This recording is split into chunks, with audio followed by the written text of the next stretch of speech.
Bonjour à tous, j'espère que vous allez bien. On se retrouve pour une nouvelle vidéo et aujourd'hui je voulais vous parler donc d'un sujet qu'on prend pas assez au sérieux, c'est-à-dire tout ce qui concerne le baby blues, la dépression postpartum.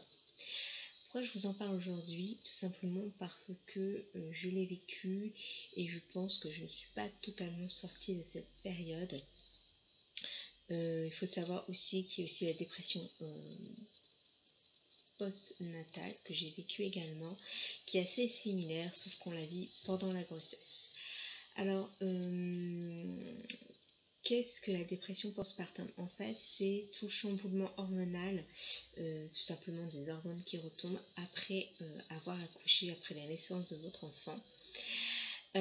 Qui fait que en fait on se demande si, surtout pour un premier enfant, si on va réussir à élever correctement son enfant, si la responsabilité d'un enfant va pas trop poser sur nos épaules,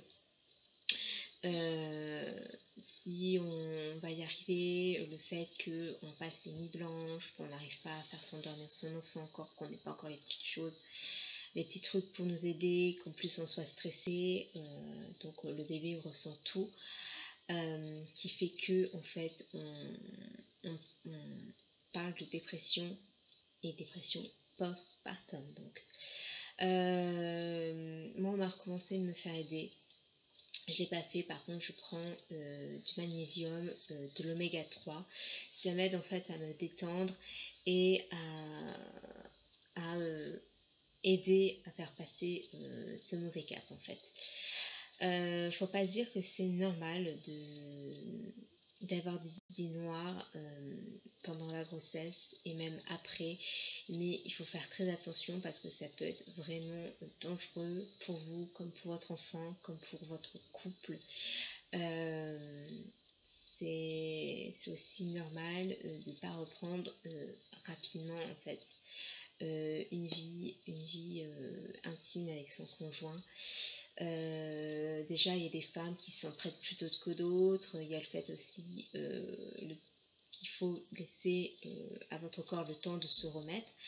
On a quand même eu un chamboulement hormonal et physique.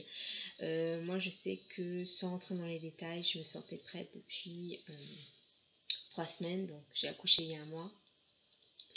Mais mon conjoint a été quand même assez touché par le fait d'avoir vu notre enfant sortir de mon corps, le fait que j'ai une épisiotomie, donc la vue du sang, que j'ai perdu beaucoup de sang. Toutes ces choses là, le fait aussi qu'il sait très bien que moi voilà, il faut aussi que je me remette, j'ai eu des points, donc c'est pas facile pour un couple, ça peut être assez périlleux, mais il faut reprendre une vie intime assez rapidement, ni trop tôt après la grossesse parce que il peut y avoir des infections, donc on vous préconise de vous protéger avec un préservatif, d'y aller en douceur, d'utiliser les lubrifiants.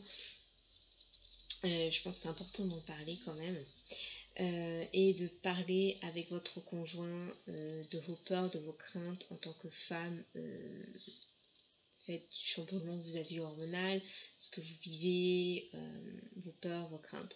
N'hésitez pas, et à la limite voilà, de vous faire aider si vous voulez aller voir ensemble un thérapeute de couple pour vous aider à reprendre une vie intime, à ce que votre couple ne prenne, n'ait pas trop de mauvaises conséquences, n'ait pas trop de mauvaises conséquences par rapport à votre grossesse.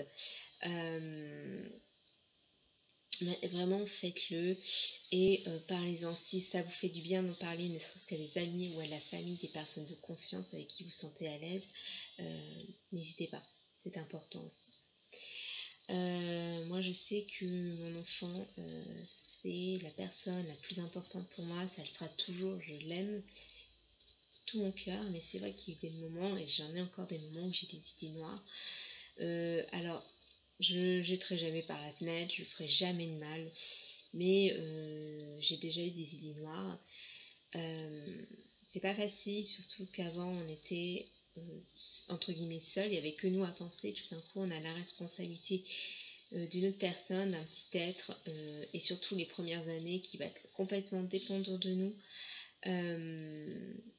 Par exemple, je sais pas, vous voulez aller vous promener, vous pouvez les pas laisser, surtout s'il n'y a pas votre conjoint, votre enfant seul, il faut que vous l'emmeniez, donc il faut penser à ça. Préparer le sac à longer, le temps de le mettre, si vous avez besoin de la voiture, de l'installer en voiture, le mettre en sécurité, le retirer de la voiture, plein de choses comme ça qui font que ça bouleverse une vie quand même, d'avoir un enfant, voire après d'autres enfants. Il faut y penser, c'est pour ça qu'il faut y penser au côté financier et aux autres côtés, aux autres aspects.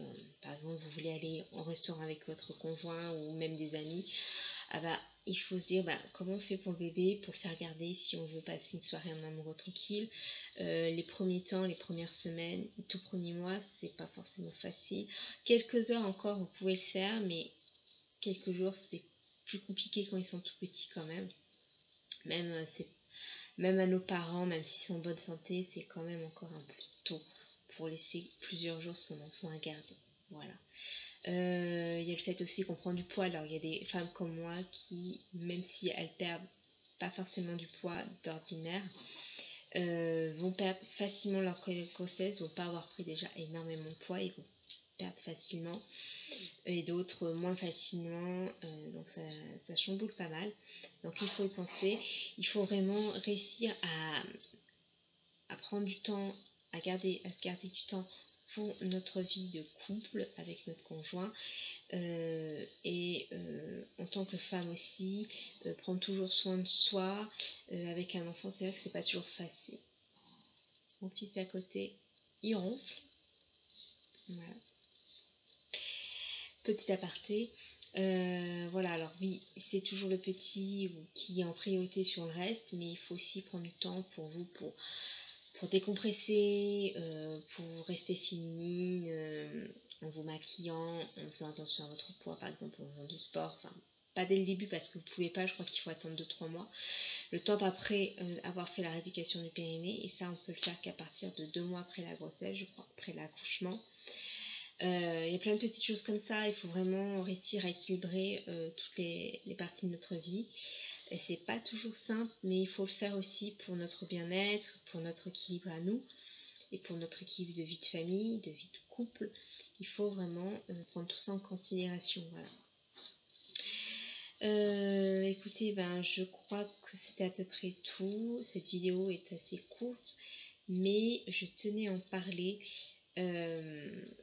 parce que c'est quand même important. Il faut y penser quand on pense à fonder une famille ou même avoir d'autres enfants, à tous ces aspects-là.